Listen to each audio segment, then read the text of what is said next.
Hello to our friends joining us via recording. Today we are reviewing for the lecture final exam. Friendly reminder that this exam does cover ideas from all 4 of the units in our class. It doesn't cover everything, but there is content from each of them. Folder in Blackboard that has resources to help you prepare. One of the first things in there is a list of learning objectives. Think of that as your study guide. So there are some topics that we talked about throughout the semester that you do not see on that study guide. That means I'm not going to ask you about those things. Anything that is on that list are things that you might see questions about, or probably will see questions about. So use that to help you figure out what you should study and what you shouldn't study. To help us with reviewing, I put out a survey, got a lot of different results from people about what we wanted to talk about during our session today. One of the things that a lot of us wanted to review were the different levels of protein structure. So remember when we talked about proteins, that proteins have 4 different levels of structure, or 4 different ways we could talk about their shape. We've got some statements to remind us about these different kinds of structure. So we're going to go through as a class and figure out what's being described in each place. So I am actually going to do it a little bit backwards when we're talking about these descriptions over here. For my friends here in class, when I'm talking about a protein's primary structure, the most basic level of structure, what am I talking about with the primary structure? The most basic level. Yeah, exactly. The primary structure is the sequence of the amino acids that I have in that. So when we talk about the sequence, that's the list of amino acids that we see when we're building, doing the process of translation, or it's that structure that we see with the little beads on a chain. That's my primary sequence of a protein. It's the sequence of the amino acids. When we talk about the secondary structure, we're talking about the localized ways that I can shape an amino acid chain. So my secondary structure of an amino acid chain are these things called the alpha helices and the beta sheets. So this is my secondary structure. When we talk about alpha helices, remember that those were the things that were the little curlicue ribbons, and those beta sheets were the things that go back and forth. Secondary structure we only find in small areas of a protein chain. When we start talking bigger picture, when we're talking about the overall 3D shape, now we've bumped up to the level of tertiary structure. Now, I heard us talking in our groups. It is accurate that when we're talking about the 3D shape of a protein, if I'm really nondescript with it, that statement does also apply to quaternary structure, right? What is it that makes quaternary structure different from tertiary structure? If they're both 3D shape, how are they different from one another? Yeah, exactly. What makes them different is this little part that's underlined here. The fact that with quaternary structure, there's more than one amino acid chain. So more than one amino acid chain that are being held together and folded into a 3D shape. That's an example of quaternary structure. Most of the proteins in your body have quaternary structure. It takes more than one amino acid chain for us to build them.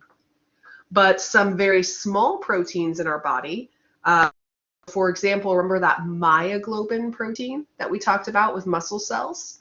That is an example of a protein that just has tertiary structure. There's just one amino acid chain that makes it. So that's the biggest difference between tertiary structure and quaternary structure. Multiple amino acid chains or just one amino acid chain. Then we get over to our favorite, the chemical bonds. Now we're going to talk more about specifically how we form each of these bonds during our class today, but we use these different kinds of bonds to build different levels of protein structure. So when I'm talking about those peptide bonds, which level of protein structure do we build with peptide bonds? Yeah, exactly. Peptide bonds are the kind of bonds that I use to build. If you remember way back when we were first talking about protein structure, we talked about peptide bonds as being, whenever you hear this, you know we're talking about proteins. That's the way peptide bonds work. So peptide bonds are the special kind of chemical bond that I make at the very beginning of forming a protein. This is what I use to attach those amino acids to each other. Next, talking about the part of an amino acid called the functional group, or you've seen that also called the R group. The R group. Which level of protein structure is dictated by these R groups, these functional groups? Yeah, exactly. The functional groups are most responsible for tertiary structure, for what we call the 3D shape of the protein. Remember, this was how we had some things like hydrophobic attractions, where everything that hates water is squeezed in the middle, or where we had things like disulfide bonds, where my sulfur groups into amino acids would connect with each other. So I can use a lot of different kinds of chemical bonds to interact these functional groups with each other. You've got a great picture in your notes describing that. So check that out. A lot of different kinds of chemical bonds that form between these functional groups, leading to tertiary structure. Finally, we've got a question about hydrogen bonds. Oh yeah, Fanchin mentioned this is on page 4 of the packet. So I believe it's lesson 5, right? Lesson number 5, page 4, has your good picture of how the functional groups contribute to the 3D structure. Last kind of structure, or last kind of bond we're mentioning here to form structure, is those hydrogen bonds. Hydrogen bonds primarily help me to form which level? What's the main forming? Yeah, so primarily they form secondary structure. If you look at that picture though, on page 4 of your handout, you'll see that hydrogen bonds can also actually contribute to the tertiary structure of proteins as well. So if I've got a couple of polar amino acids, remember that polar means we don't share electrons equally. We've got dipoles that are attracted to each other. If that's the case, I might use hydrogen bonds to contribute to my 3D shape as well. So primarily, I use them to form my alpha helices and beta sheets. Could also be involved in my tertiary structure as well.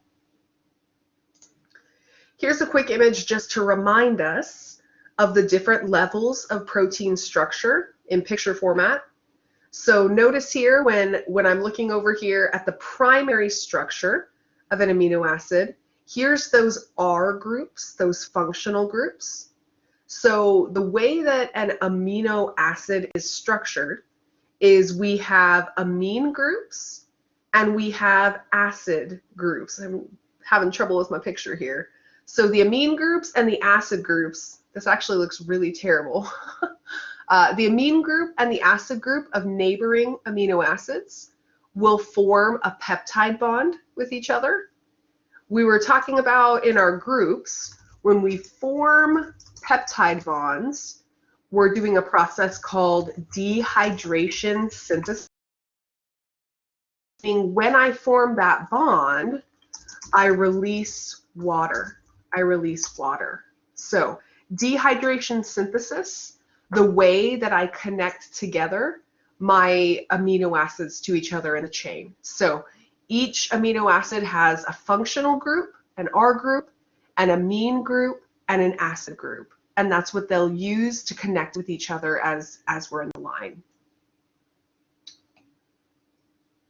Are the amine and carboxylic, okay, what they're involved in? Yeah, so when we talk about the amine group and the carboxylic acid group, the first thing I use them for is to make those peptide bonds, absolutely. The second thing I use them for is to make this secondary structure, because remember, it's the interaction of the positive that we see on and the negative that we see on the carboxylic acid group. That's what forms these hydrogen bonds. So I apologize. That is Addie for you there. So when we're talking about forming these secondary structures, it's the dipoles of the acid groups and the amine groups that are forming them. She's really mad at me that she can't get into the window. I'm about to have to kick her out. Form peptide bonds with them. Come on.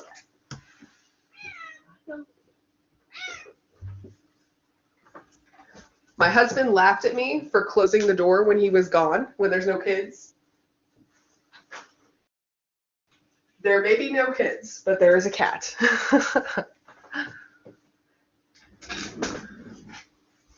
All right, apologies. She will not interrupt us anymore. Let me look at our chat here. Here asked if we need to know who's positive and who's negative. No, I'm not going to be that particular for you. Just know that they're attracted to each other, forming the hydrogen bonds, and that's what helps us to form this secondary structure. Yeah, we're joking about Addie scratching through the door. She might come back and start banging on it. We'll see. She was definitely telling me no. She really wanted to be in the window and was mad that I wouldn't raise the blinds for her. All right, primary structure, the order these amino acids go in. Secondary structure, how I fold up little parts of them. Notice as we look at the tertiary structure of protein, here's that alpha helix that we were just looking at right here. So there's the alpha helix secondary structure. It's part of this protein's tertiary structure, which is its overall 3D shape.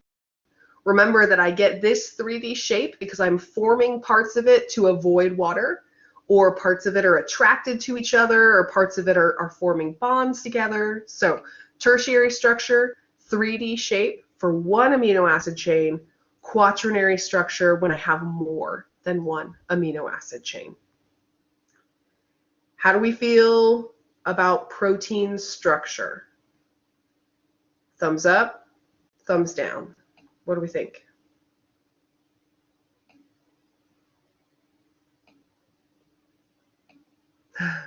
Kaylin says it's coming back. That's good.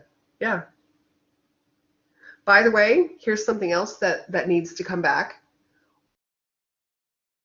When a protein permanently loses its shape. What's that called? Yeah, exactly. So I can denature a protein, and that will get rid of my 3D shape. That'll get rid of the connections between my chains and maybe get rid of the way it's folded. It might even break my hydrogen bonds. If a protein is denatured, will it do its job? If a protein is denatured, will it still do its job? Yeah, it definitely will not, right? Denatured proteins do not do their job anymore because a protein has to be the right shape to do its right job. And if I'm denatured, I'm not the right shape. So this, like Kira mentioned, this is the intersection of anatomy and physiology. Got to have the right shape to do the right job. All right, so our first topic, protein structure. We nailed that one. Let's look at our next topic that we were really interested in, and that's those chemical bonds, the kind of bonds that we find in all kinds of compounds that we find inside the body. Let's go through and see if we can remember which kinds of bonds are being described by each of these statements here. I want to start by drawing your attention to this right here. You will totally have questions on the exam that will ask you about the types of bonds. Please never tell me that atoms share protons. Or please never tell me that atoms share neutrons. The only thing that atoms can ever share with each other, the only thing I use to make chemical bonds are electrons. I will never share protons. I will never share neutrons. I will only share electrons. So when you're taking the exam, watch for that. Some of your answers are just outright wrong. Will tell you we're sharing protons. That's an answer you can eliminate right away because the only thing we ever share are these electrons. If I am sharing electrons, or later when we talk about stealing electrons, if I am sharing electrons, which kinds of bonds could I form if we're sharing electrons? Yeah, it's those covalent types, right? So my two types of covalent bonds, what I told you when you were thinking about covalent was to think of these as the sharing bonds. Now, sometimes we share equally, sometimes we share unequally. If I am sharing equally, which kind of covalent bond am I doing if I'm sharing equally? Yeah, exactly. I'm doing nonpolar covalent bonds. When I share my electrons equally, they spend equal time rotating around me and equal time rotating around the other atom. They're going back and forth and back and forth. Sharing electrons equally, that's nonpolar covalent bonds. If I'm not sharing them equally, I'm still sharing them, but I'm not sharing them equally, I have formed a polar covalent bond. It's still a sharing bond, but it's not an equal sharing bond. That brings me back to the idea of what if I'm not sharing? What if I'm stealing? Which kind of bonds are stealing bonds? Yeah, exactly. Ionic bonds are stealing bonds. Or we could say that we're transporting. These are transferring bonds from one to another. These kind of bonds, when we compare them to those sharing bonds, they're not nearly as strong. In fact, it brings us over to this idea over here. When we talk about bonds that fall apart in water or dissolve in water, my type of bond that does that are those ionic bonds. They dissolve in water. So ionic bonds can't survive water because they're too weak. They're not sharing electrons with each other. If we're talking about the kind of chemical bond that makes us form dipoles, where do I get dipoles from? Yeah, exactly. So we're talking about the polar covalent bonds. Polar covalent bonds. These form dipoles because if I have a polar covalent bond, I'm not sharing my equally. If I don't share them equally, somebody's got a partial positive charge and somebody's got a partial negative. That's what dipoles mean. So dipoles form when we have the polar covalent bonds. When we talk about the kind of chemical bonds found in things that could go through the plasma membrane, what could go through the plasma membrane with no help? Yeah, exactly. The only kind of compounds that can pass straight through the plasma membrane are compounds that are non-polar, compounds that share their electrons equally. We need to have no charge to be able to pass through the membrane because remember, the middle of the membrane has non-polar lipids inside of it. So if you've got something that's got dipoles, if you've got something that's got a charge, those kind of things don't play nice with non-polar covalent bonds. By the way, we didn't really talk about these hydrogen bonds in these statements here. What are some of the things that we remember about hydrogen bonds? Because I didn't really give us any statements about those. Anything we remember about hydrogen bonds? Yeah, so Kira said secondary and tertiary structure of proteins. Absolutely. Yeah. So these are the kind of bonds that we form between dipoles. So let's see. Yeah, I have dipoles up there. So I'm gonna add hydrogen bonds form between dipoles. When we're talking about the dipoles or the not equal sharing in water, we end up making these things called hydrogen bonds because the negative charge on oxygen in water, where it gets the electrons more, is attracted to the positive charges on hydrogen, where they're getting the electrons less. So we get these, if you remember we talked about hydrogen bonds, I told you to kind of put them in air quotes, the word bonds in air quotes, because we're not sharing electrons, we're not transferring electrons. This is just kind of an attraction between a positive and between a negative. But it's not nearly as strong as those ionic bonds, where things have a complete positive or a complete negative. These are just attractions. Attractions from one dipole to another. So we don't really have any statements up here that really relate to these hydrogen bonds or that really classify these hydrogen bonds. But like we talked about, remember that I formed them in things that have dipoles. So I could form them, as we'll see here in a moment, between two molecules of water, because water shares its electrons unequally. It's got dipoles that allow those dipoles to interact with each other or be attracted to each other. So remember way back when we had these pictures and we were like, oh my gosh, chemistry, this is so bad. And then it's like, just wait till lesson number 9, right? It gets way worse. So here's where we started with chemistry. Remember that when we're forming compounds, like we see here, every atom has a nucleus, protons and the neutrons, and then it's electron cloud where those little electrons zip around on the outside. This is an atom by itself. When I'm sharing my electron clouds end up overlapping with each other, so the electrons dart back and forth, back and forth. On this one, notice how the clouds are the same size. If the clouds are the same size, what kind of chemical bond, if those electrons circle both of my atoms equally? Yeah, exactly. So we're sharing our electrons equal, so I'm going to say equal cloud sizes. We're sharing the electrons equally. That means we've got a non-polar covalent bond, a non-polar covalent bond.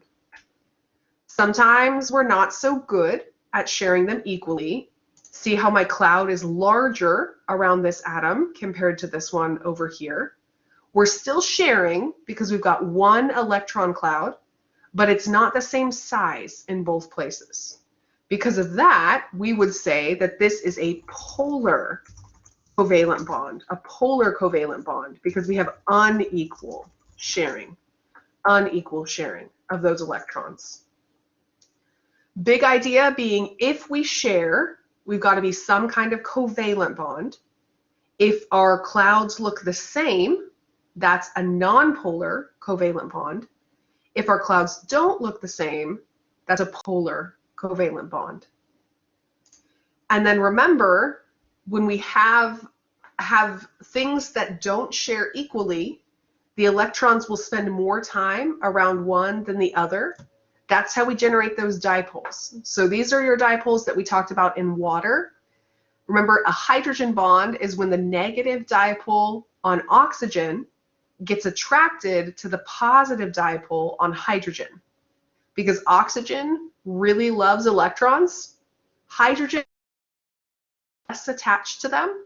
So those electrons end up going closer to the oxygen or spending more time around the oxygen than they do around the hydrogens along the bottom here. So we've talked about nonpolar covalent bonds where we share equally. We've talked about polar covalent bonds where we share unequally, more time over here. Remember that we also have those chemical bonds that were ionic bonds. And the way that you know this is not a kind of covalent bond is because when we look at this bond here, see how there's two separate electron clouds. So one little cloud for this atom and one bigger cloud for this atom.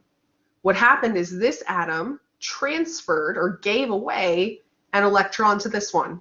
There's no sharing going on, so we have an ionic bond.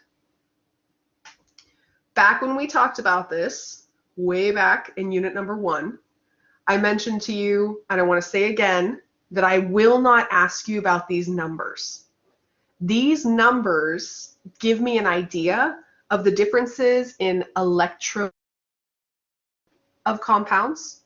So remember that electronegativity was how badly a atom wants to have the electrons. Does it want them all the time, some of the time? Does it want to share but not give away? That's what electronegativity is. So if we have a couple of things that are pretty close in electronegativity, we would form a nonpolar covalent bond. We would attach them together and share those electrons equally. If they're kind of close but also somewhat different, so they're not like exactly the same, they're somewhat different, we don't share the electrons quite equally. We're still sharing, but not equally. If our electronegativities are really different, somebody will give away an electron and somebody will steal that electron. So the big idea to know with forming these chemical bonds, if we're very close to each other, nonpolar covalent bond. If we're very different from one another, ionic bond. If we're kind of in the middle, that would be a polar covalent bond. And remember from our discussion of, let me see if I have, yeah. Remember from our discussion, oh, I took out salt. How could I do that? Our discussion of how things interact with water. Remember that water's got those dipoles, right? So I've got a negative dipole here and a positive dipole up here. When you just have a group of water molecules, like I see here, they will form these hydrogen bonds with each other. So they'll interact with each other. This is how we get the thing called cohesion, where water will extend out the side of this coin, for example, and not fall down. Because I have all of these little hydrogen bonds, these attractions between water's negative dipole, where those electrons love to hang out, and another molecule's positive dipole, where those electrons aren't seen as regularly. This can happen too with other things that have dipoles in them. So notice that this is something that has a positive dipole and a negative dipole. Because I have dipoles, this is something that's made with a covalent bond. That's an important idea that I think you should write down. This compound has dipoles, which means it's got a covalent bond. Covalent bonds don't dissolve in water. Remember, covalent bonds are sharing bonds. So bonds don't dissolve in water. If we have a dipole, if we're a polar compound, we would love to be around water on all sides because I've got a negative charge and water's got some positives that look great to me. Or I've got a positive charge and water's got some negatives that look great to me.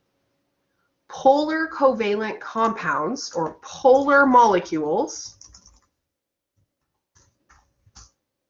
remember the word we used for it? We said they play nice with water. Polar molecules play nice with water.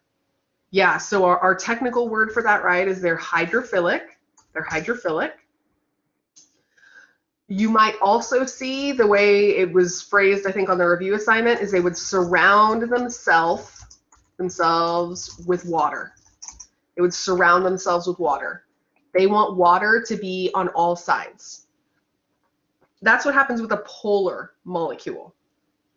When we're talking about a nonpolar molecule, do nonpolar molecules play nice with water? Do they play nice with water? Yeah, they do not. So does not play nice with water. I pulled out that picture, but if you remember, or if you find it in your packet, when we talk about nonpolar molecules, they push water away. Push water away. Yeah, so we would say that nonpolar molecules are hydrophobic. They're afraid of water. They'll push it away. So you'd see a group of nonpolar things together with no water around it. So see how this particular polar compound has water on all sides. If we were looking at a nonpolar compound, there would not be water everywhere. There would be a bunch of nonpolar things grouped together to try to keep that water out. Yeah, absolutely right. Elapina is being a great tie-in here. When we talked about tertiary structure, we said there were places in your protein that are nonpolar. These are places that don't play nice with water, so they all squeeze together in the middle of a protein. We're going to leave the hydrophilic ones on the outside because they like to be around water anyway. Anybody who's hydrophobic would be on the inside of our protein. We'd fold it into the middle. Or if we're talking about a protein that goes from outside the cell membrane to the inside, those hydrophobic amino acids, they would be right next to the tails, the nonpolar part on our membrane. They would not like to be next to the water, either the water that's inside the cell, called the cytosol, or the water that's outside, that interstitial fluid, for example. So yeah, this idea, we took it to the next level, literally, with proteins, but this is the chemical basis of it. If you share your electrons equally, if you've got no dipoles, you're not going to play nice with water. You're going to push water away. That doesn't matter if we're trying to mix oil with water in a cup, or if we're trying to build a protein that's surrounded by water in your cell. We always push water away if we're nonpolar. If we have an ionic bond, okay, so yeah, so Fanshin asked a clarifying question. Fanshin's clarifying question was whether or not polar molecules dissolve in water. And Kira is correct. They do not dissolve in water. That word dissolve, when you hear that word dissolve, I want you to think fall apart. Fall apart. So when you see the question, do polar molecules dissolve in water? Do they fall apart into two separate pieces? This molecule will surround itself with water, but it's not going to fall apart in water. I wish I had pulled my salt picture. I apologize. You've got it in your packet. Maybe someone can tell me the page where you've got the picture of the salt crystals that are surrounded by water molecules, where it falls apart into sodium and chloride.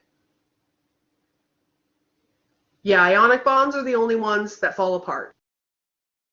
Dissolve completely in water. Polar molecules do not dissolve in water. They'll surround themselves in water.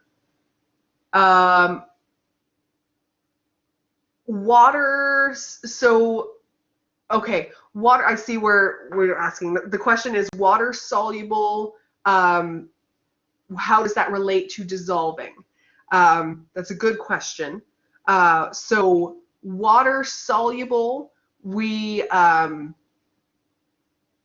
that's where chemistry and real life clash with each other a little bit.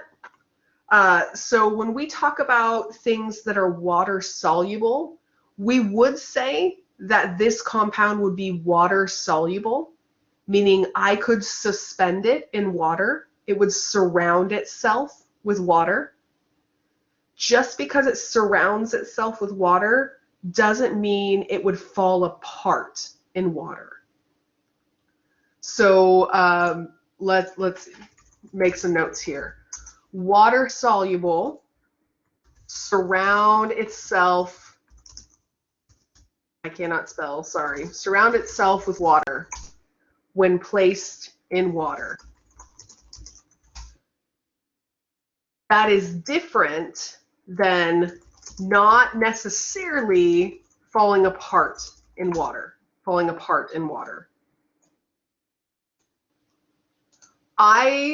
Full disclosure, will not use, I probably won't use the word water soluble at all on the exam. We do talk about lipid soluble. Lipid soluble is something that we talked about more. This means that it surrounds itself with lipids when they're mixed together. Things that are lipid soluble, they don't fall apart in lipids, but they love to be in lipids. That's maybe a good way to think about water soluble things as well. They don't necessarily fall apart in water, but they love to be surrounded by water. Yeah, so water soluble does not necessarily equal dissolving. That's correct. That's the distinction that we're trying to make. So if I say something dissolves in water, I'm saying it fell apart. Its bond is broken. When I say something's water soluble, it could dissolve in water, potentially, but not necessarily, because I would say that this thing is water soluble. It didn't fall apart, but it surrounded itself by water. Yeah, so polar things do not dissolve. That's correct, Elipina. Polar things will not dissolve in water. They'll surround themselves with water, but they don't dissolve in it. Ionic things dissolve in water. It's one of those weird logic puzzles. So if I say that something dissolves in water, that definitely means that it's water soluble, for sure. If I say that something is water soluble, that doesn't necessarily mean it dissolves in water. That this relationship is not quite a given. So let me put a little X here. This is true. If you're something that dissolves in water, I'm definitely going to call you water soluble. If I tell you something's water soluble, though, we don't know for sure that it dissolves in water. We know it plays nice with water, but it may not dissolve in the. It may not fall apart in water.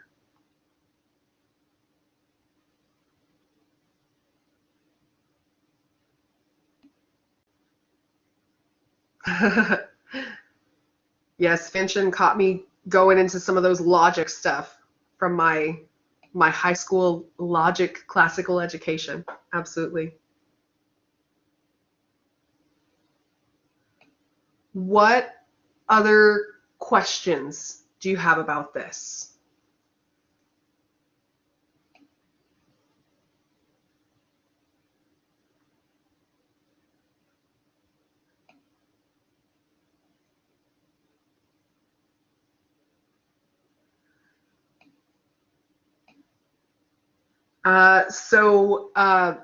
Elipina, I know you mentioned that you're struggling with how polar. Is that correct? We're trying to figure out how polar relates to these things here. Polar does not completely dissolve. No.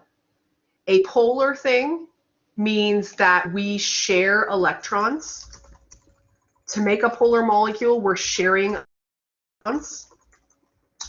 We're not sharing them equally. But if we're sharing at all, we're not going to dissolve. So I don't think I'd use the word dissolve, Elipina, for what happens. I would maybe say that it surrounds itself with water, or it suspends itself in water. We're getting to like some of the special chemistry words. But basically, Elipina, when you're studying it, if something's polar, it's a common misconception. If you take away nothing from our discussion here, just don't tell me that polar things dissolve in water. Polar things do not dissolve in water. That's like the biggest, most important idea from this. A polar molecule would not dissolve in water. A nonpolar molecule would not dissolve in water. Something with an ionic bond would dissolve in water. So the only kind of chemical bond that dissolves ionic bonds.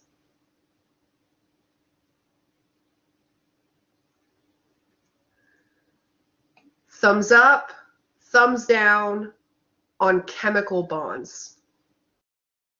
What do we think about chemical bonds in general, or do we have any other specific questions about chemical bonds?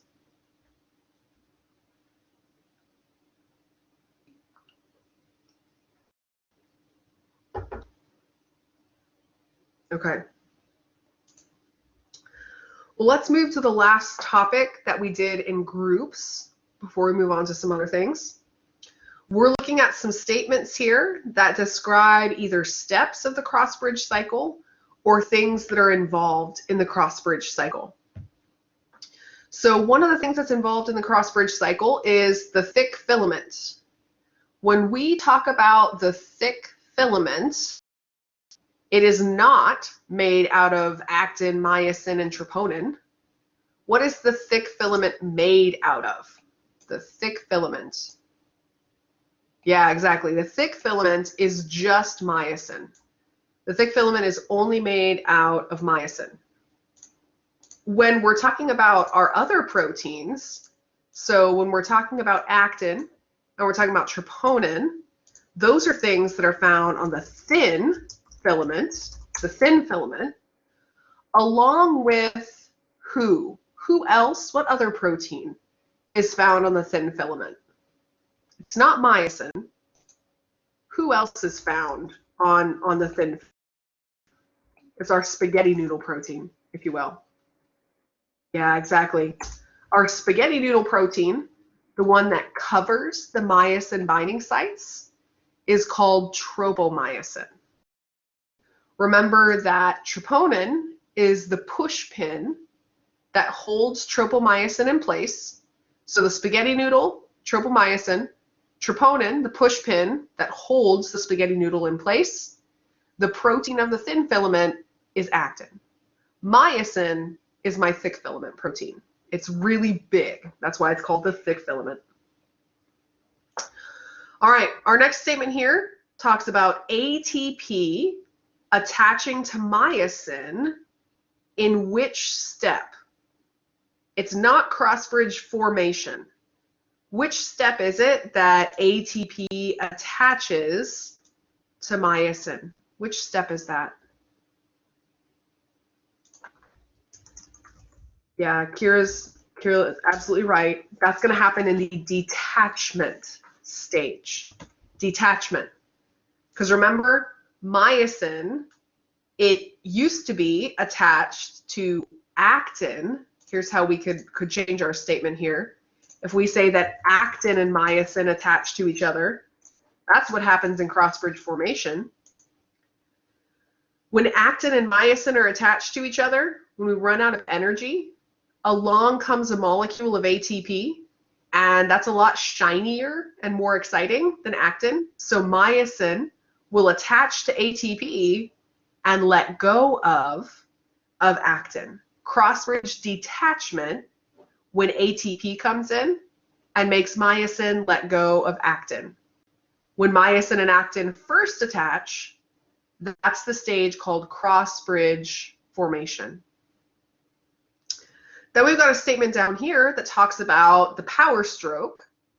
And it says that in the power stroke, myosin breaks ATP down. Let's start with the second part of the statement here. Which stage of the cross-bridge cycle do we break down ATP? Surprisingly, it's not stroke. Which stage do we break down ATP? Break down ATP. Exactly. So when we're doing the stage that's called the cocking of the myosin head, or I think it's sometimes called the reactivation of the myosin head, this is the stage when we actually break down ATP into these two parts. Remember that the purpose of breaking down ATP is to give us the energy that we need to reactivate or reposition myosin so that it's in the right shape to do the cross bridge cycle again. When we talk about the power stroke, what are some of the things that happen in that stage called the power stroke? What actually happens in the power stroke? Power stroke. Yeah, I like it. So one of the things that happens, we can tie in the stuff that's here. ADP and phosphate, we release them. They're no longer attached to myosin. When they're no longer attached to myosin, that allows myosin pulls on actin. That allows myosin to pull on actin. So the power stroke, when we break down, or excuse me, when we pull along actin, reactivation stage when we actually break down our ATP. Remember, so here's our picture from the lesson number 9 packet. Remember that this is the stage when we go through rigor mortis, when the body gets stiff after death. We get stuck at the end of this stage, at the end of the power stroke. Because remember, ATP comes in and attaches to myosin, and when it attaches to myosin, that makes myosin and actin let go of each other. So when you die and have no more ATP, myosin and actin are stuck together. They can't go anywhere. When that ATP comes in, first, it allows myosin and actin to let go of one another. And then it allows myosin to go back into the upright position when myosin steals the energy that was stored in the ATP. Thoughts or questions about the cross-bridge cycle?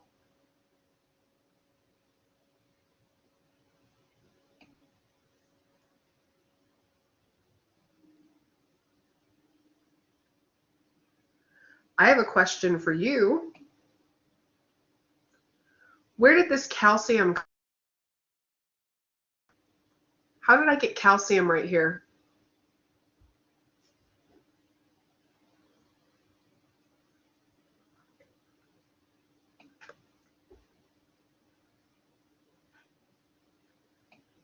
Yeah, so calcium that we see in this picture, it's normally in that organelle called the sarcoplasmic reticulum.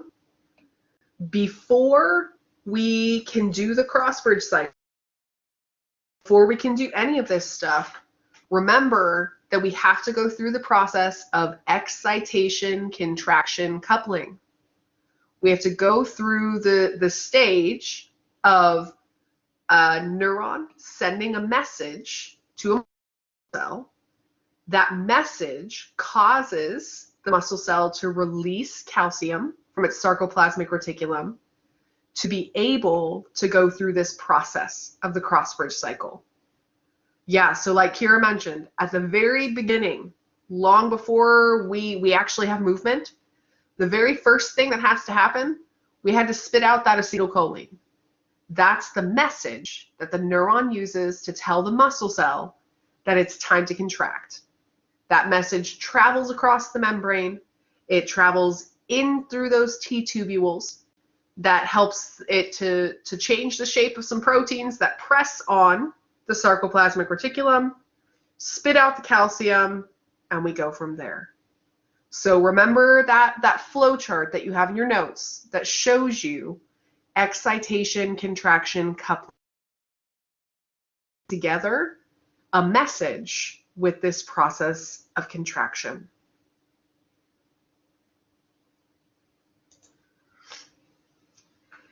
Hey, so I got a ton of requests to talk about channel proteins. That was something that a bunch of us said we wanted to review.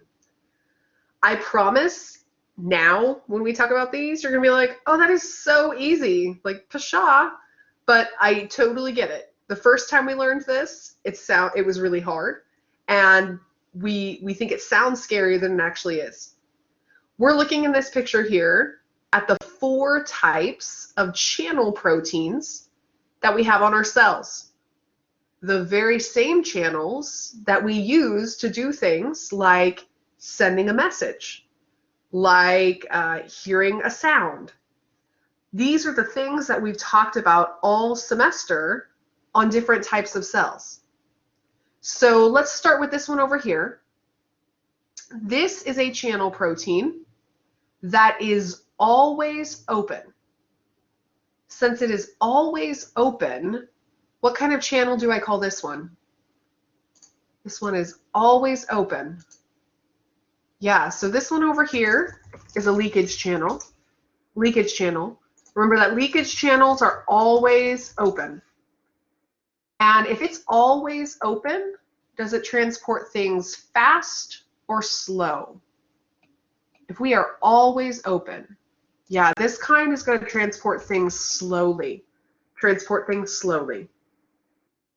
Hey, big idea with any of these channel proteins always move things down their concentration gradients.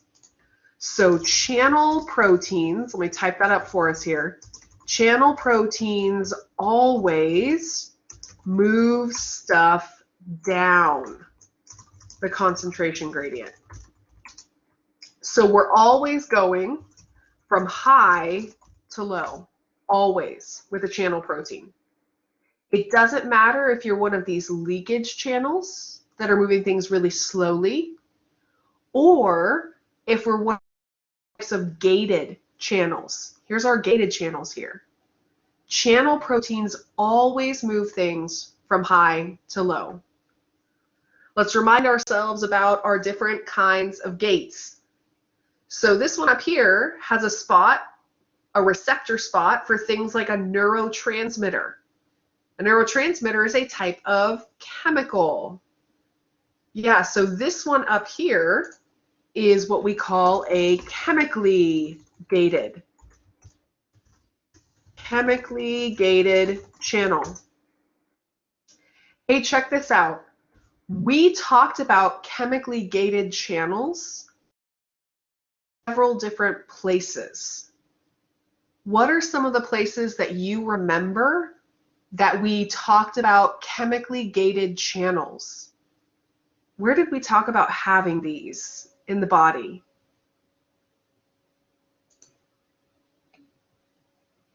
Okay, so we've got olfaction and gustation, absolutely. Olfaction and gustation, that's taste and smell. Remember, our chemical senses use these chemically gated channels. Yep, so detecting those odorants and tastants. Yeah, and then we also talked about them in relationship to receiving neurotransmitters, right? So we find this at that place called the neuromuscular junction. The neuromuscular junction. Remember how we just said that acetylcholine is what starts the process of muscle contraction? This is how, with a chemically gated channel, an acetylcholine gated channel for sodium. We also have chemically gated channels on the dendrites. Remember that chemically gated channels help us to make IPSPs and EPSPs. Oh man, we're pulling it all back together. Yeah, exactly. Chemically gated channels are involved in the process of summation. Adding together chemical messages that different neurons are sending out. We open up chemically gated channels on the dendrites of our neurons to help us figure out what we're hearing. Or we open up chemically gated channels on a muscle cell's membrane to help us know it's time to contract. Chemically gated channels, the kind that need that chemical key to open up. Let's go to these ones over here. These ones open and close in relationship to membrane charge. So we go from negative to positive. That opened up these ones. What are these ones called? Yeah, exactly. These are voltage-gated channels. Voltage-gated channels. Okay, we talked about voltage-gated channels, both in the process of muscle contraction and in the process of neuron signaling. So voltage-gated channels, yeah, cure of the action potential. Remember, that's where we have a moving charge. Moving charge. Charges are able to move because when we hit threshold, voltage-gated channels open up. So these open at threshold. Or they could also open up, remember, with neurons and muscle cells when we're trying to get back to normal. Also open up when we're depolarized. So when we're at positive 30, when we're way too high, I can open up those voltage-gated potassium channels. When we're at threshold, negative 55, I'll open up the voltage-gated sodium channels. Voltage-gated channels help us to move a signal to a different part of the cell.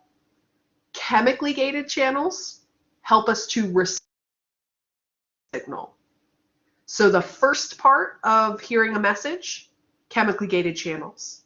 Or the first part of starting muscle contraction, chemically gated channels. If the chemicals are there, it'll cause the voltage-gated channels to open up as well. Voltage-gated channels. Then we've got this last kind of channels here. These are our mechanically gated channels. How do I open up a mechanically gated channel? Mechanically gated channels.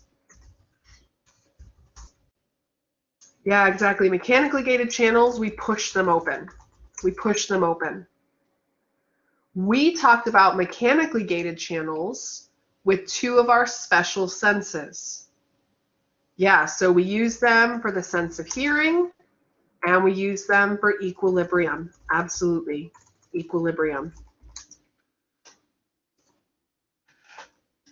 Let's take a moment to bask in the glory that is all the stuff we put under these channels. Way back in unit number 1, you didn't know why Dr. Allis made you learn these types of channel proteins, right? We didn't know why we cared that sometimes you use a chemical key and sometimes you use, or sometimes you push it. We didn't know why back then, but we know why now, right? Because I use it for muscle contraction, or because I use it to receive messages, or I use it for hearing or balance. The body is so intricate in the way that it's designed to respond to things, to do the complex functions that we're able to do, like hearing or like moving our hands.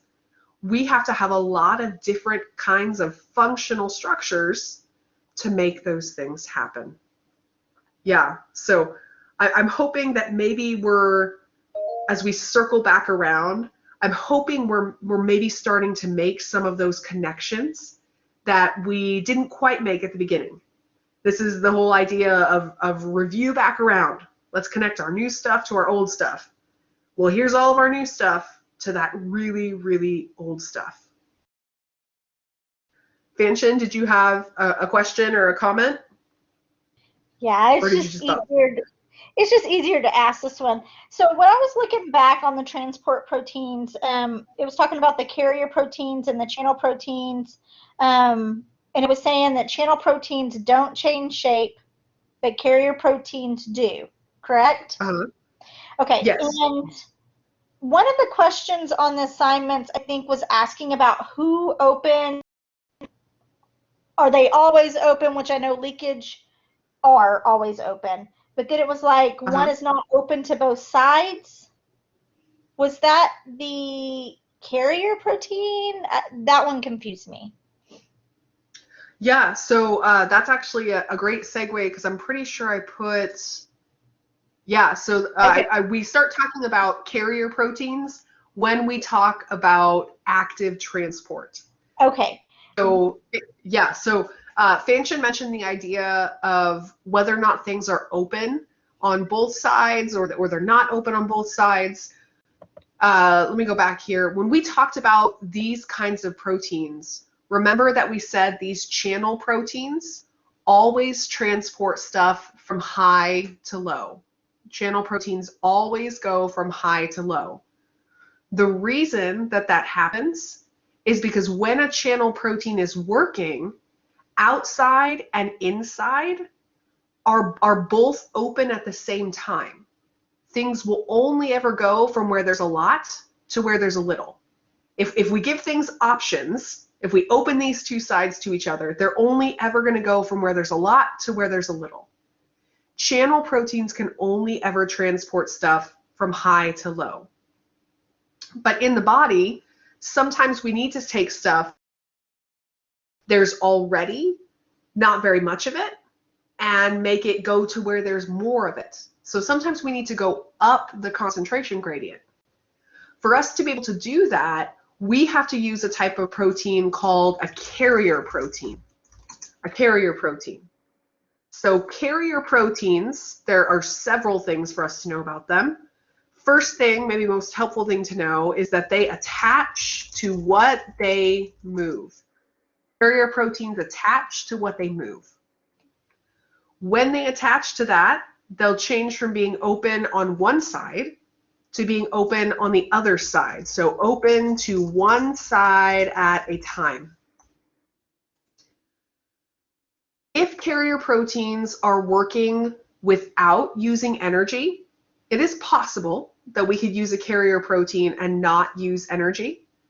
If we did that, the carrier protein would have to take stuff from high concentration to low concentration. But for the most part, when we're using a carrier protein, we're probably also using energy. So we talked about this term active transport. Active transport means that we use energy. If we're going to use energy to do transport, we're going to have to use a carrier protein. So a carrier protein is what can attach to something or what can open at one side at a time to allow things to go from low to high. Carrier proteins allow us, when I use energy, to go from low to high. I had a lot of requests to talk about the difference between primary active transport and secondary active transport. So for both of these kinds of active transport, we have to use energy, and we have to go from where there's not a lot to where there is a lot. That's what happens in active transport. So primary active transport, when I do primary active transport, I use ATP. Remember that ATP is my cell's energy money. It's what I want to have. I've got to have ATP. So primary active transport, it uses ATP. I use ATP to move two things against or up their concentration gradients. When we do primary active transport, two things are going the wrong way. If two things are going the wrong way, I'm going to have to spend some energy money on that. I'm going to have to use ATP. So in primary active transport, we take what little sodium is inside the cell and we move it out. And we take what little potassium is outside the cell and we move it in.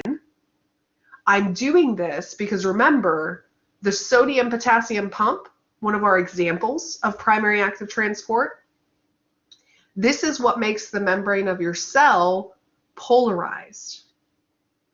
Who can remind me, when I say the cell is polarized, what does that mean? If the cell is polarized. Yeah, exactly. A polarized cell has a charge. So inside versus outside is different. Inside versus outside is different because of the concentrations of sodium and potassium. So I get those concentrations different by using active transport, by moving things against their concentration gradient. Primary active transport needs ATP because two molecules are moving the wrong way. They're both going, if you remember our rocks on a hill analogy, both of them are being pushed up the hill. It's going to take me energy to move them both. I use ATP for that. In secondary active transport, I still need energy, but instead of using ATP energy, I'm going to use the energy of something else moving from where it's going high to low. So in secondary active transport, my energy is another molecule's movement. It's when we go down, so another molecule goes down, and that pushes me uphill. With our boulders analogy, right? We roll one rock down from high to low, and that bumps into the other one and pushes it from low to high. The energy in secondary active transport is another molecule's concentration gradient, somebody else moving from high to low. So we talked about how we have this thing called the sodium glucose cotransporter. I really want to get glucose into my cell. Why do I want glucose, by the way? Why is glucose important? Yeah, exactly. I would use glucose to make my ATP, right? This is my cell's favorite food. It's the easiest food to make energy from. So I want to steal any glucose that's outside, bring it inside. I've already got a lot in here. I'm going up my concentration gradient. But remember that there's so much sodium outside the cell, and it wants so badly to get inside the cell that it's willing to take glucose with it. It's willing to let glucose piggyback from outside to inside the cell with it. So in secondary active transport, my energy is not ATP. My energy is the movement of another molecule. So the movement of sodium in this case. Something going from high to low allows me to go from low to high. Notice though, secondary active transport, just like primary active transport, we had to use a carrier protein. We had to use something that started open to the outside and then ended open to the inside. We changed the shape, we attached to what we're moving to help us do active transport, to help us move stuff the wrong direction.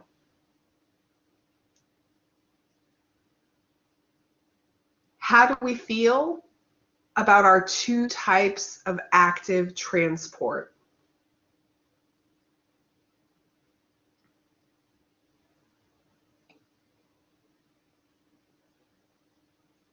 So help me out, Fanchin. So is your first question if these are an example of facilitated diffusion? Kinda, yeah. I was trying to figure out where the facilitated diffusion fit in. Is it just with channel proteins? I don't know. I was confused by that one. It's been a while. Yeah, so it is correct. Facilitated diffusion is only with channel proteins. Do we know why? Any guesses? I'll put that to the class, not just Fanchin. Why is facilitated diffusion only with those channel proteins? Yeah, so the reason, let's put a note here. Facilitated diffusion.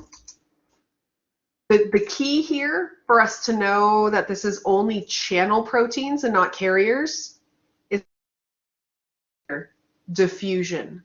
Diffusion. Diffusion means we're going from high to low. High to low, there's no energy required. When we talk about carrier proteins, the reason they have to change their shape is because we're moving something from low to high.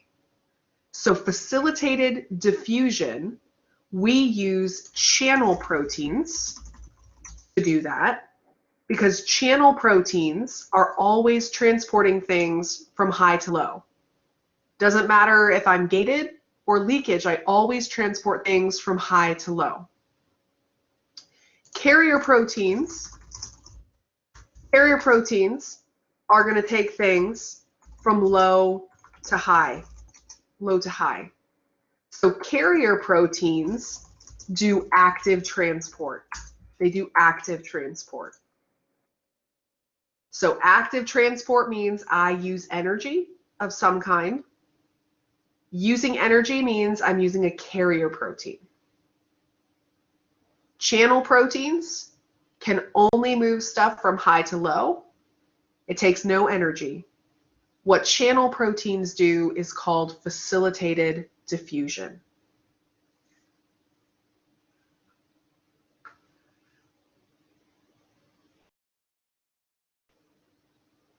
What other questions do we have right now?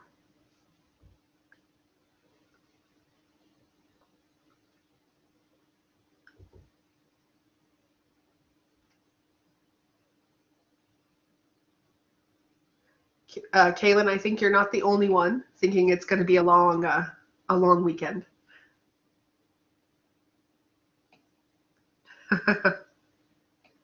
I made you a whole document for that, right? For what's going to be on the exam. It's not fun, but it's there.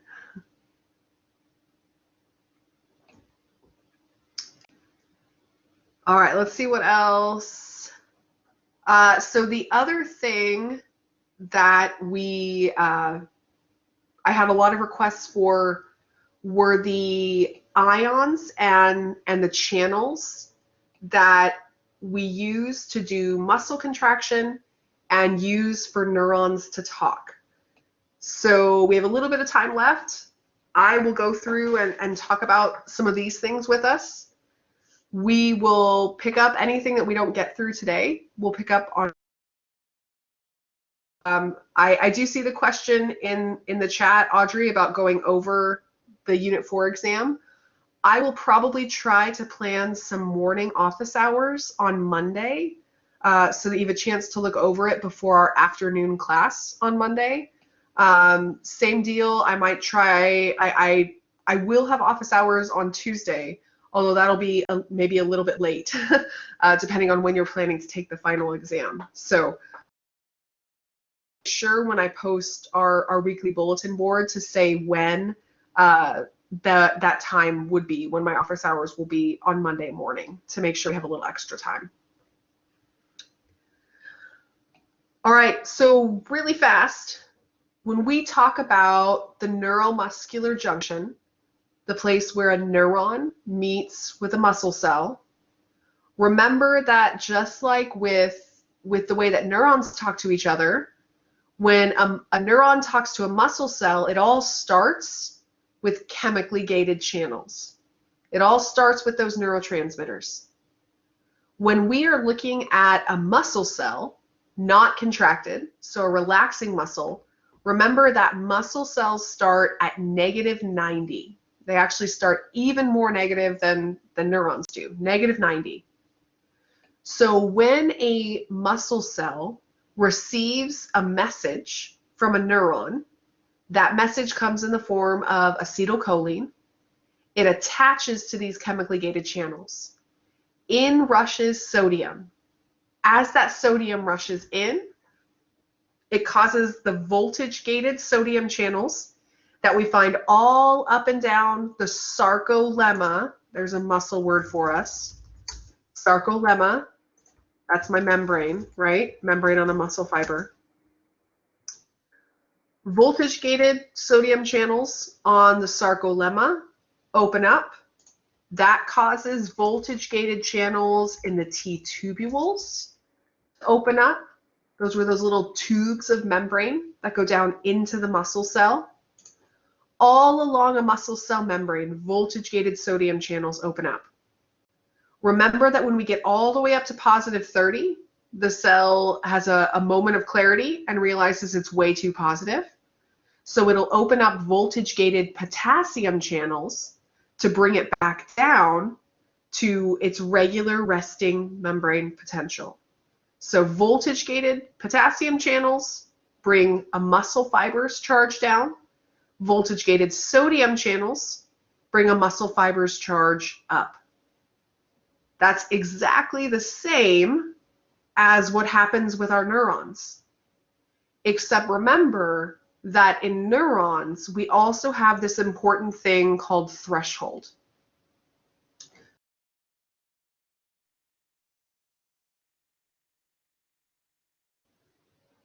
Remember that neurons do summation, where they can hear more than one message. Muscle cells don't do summation. They don't have threshold, because if muscle cells get a message, that message always means the same thing. It always means they're supposed to contract. When neurons get a message, it doesn't always mean that they're supposed to talk to their neighbor. That's why neurons have this threshold value.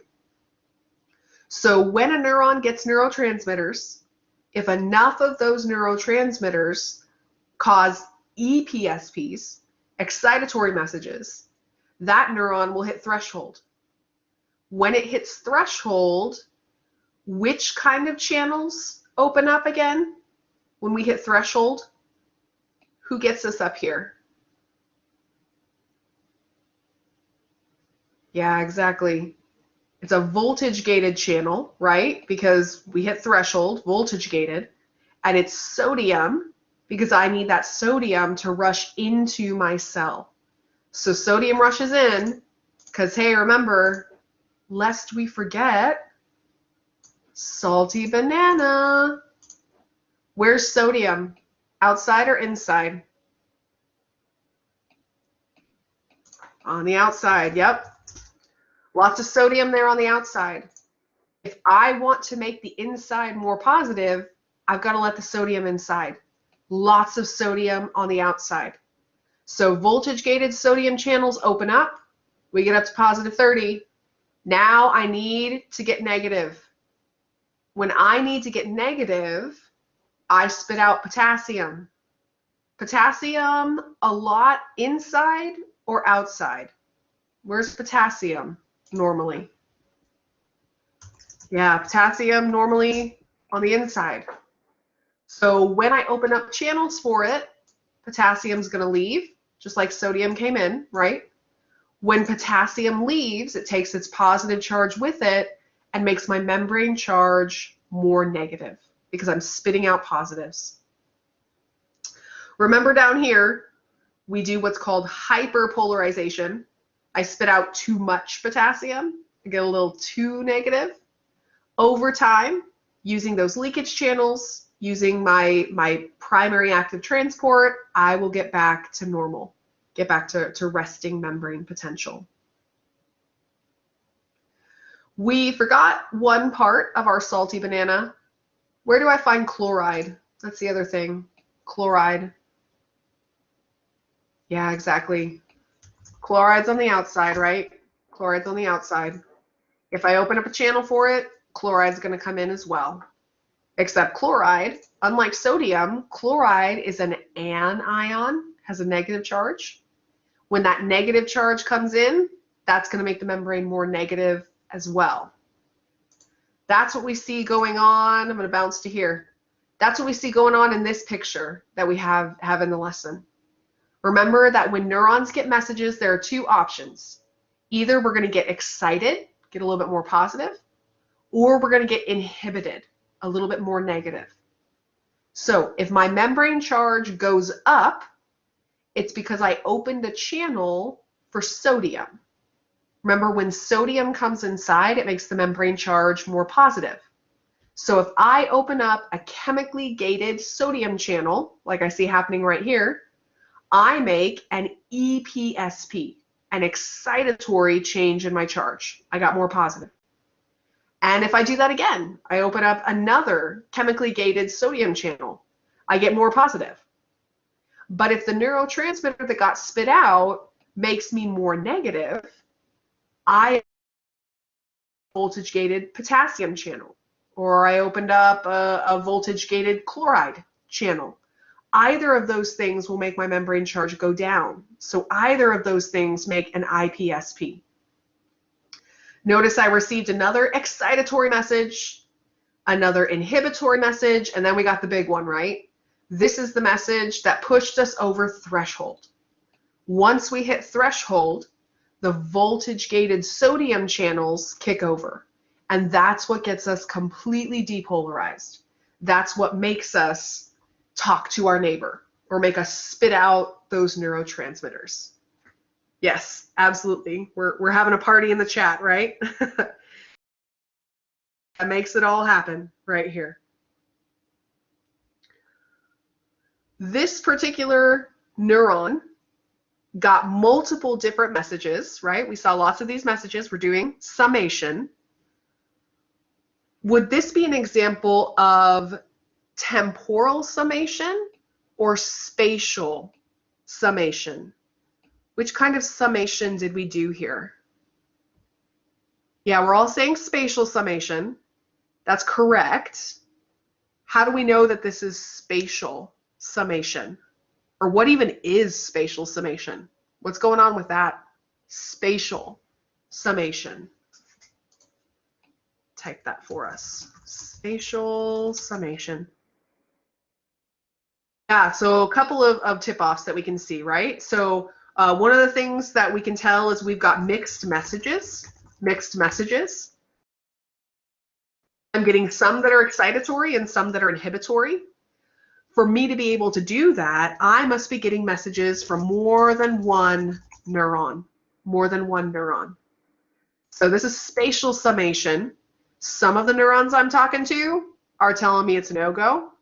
Some of the neurons I'm talking to are super excited and super great. Yeah, like Audrey mentioned, this was our group chat where you got all kinds of messages going on out there, right? Probably not unlike your group me right now. Lots of different kinds of messages going on right there.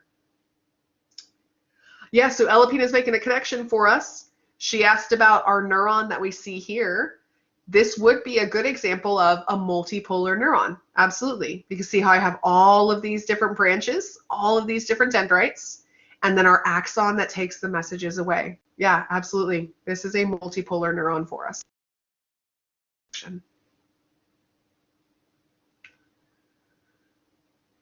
All right. I think that's all I'm going to cover during today's session. Let me see what else I had pulled for today. So all I've got left is hearing imbalance, which is what we talked about just a couple days ago, actually. So if that's something that you're feeling dicey on, either for exam number 4 or for the final, look at our review session that we did on Wednesday. Yeah, it's from Unit 4. So that review session is available for you. I will take a little bit of time to talk about that on Monday. Before I can officially wrap up the session, are there any other specific topics we know that we want to try to talk about on Monday? Obviously, I will look through the survey results as well. So we'll talk about hearing imbalance. So Kira asked if we talked about everything that had been submitted. We talked about everything that I had at least 7 votes for. So I hit all of the top ones, and I'm going to go down one tier for class on Monday. Yeah, so Fanch is asking about the bones and the skin. Absolutely. I can definitely do some stuff with that for sure.